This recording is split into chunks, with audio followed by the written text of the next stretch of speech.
Hello friends, जय जगन्नाथ। इस video में मैं बताऊंगा कि कैट ग्रेडर की फ्रेम किसको बोला जाता है। जैसे फ्रंट फ्रेम हो गया, रेयर फ्रेम हो गया है, वाइट फ्रेम हो गया। चलिए ये वीडियो देखते रहिए।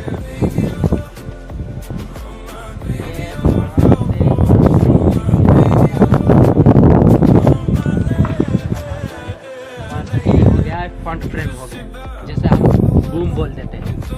फिर यहाँ से जहाँ हमारा सेंटर पिन से ये दिखेगा दिशा एक दो फ्रेम है, ये हो गया है, ये हो गया,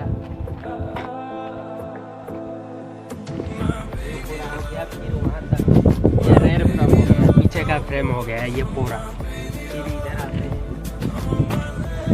ये हो गया, जैसे दिखाई दे रहा है कि बाइक का जैसा है, इसलिए इसको बोलते हैं वाइक। तो इस वीडियो में बस वही बताना था। फिर एक वीडियो में हम बताएंगे कैट ग्रेडर के बाहर जो पार्ट्स का नाम बताएंगे। तो फिर मिलते हैं और एक वीडियो में, तब तक के लिए जय जगन्नाथ।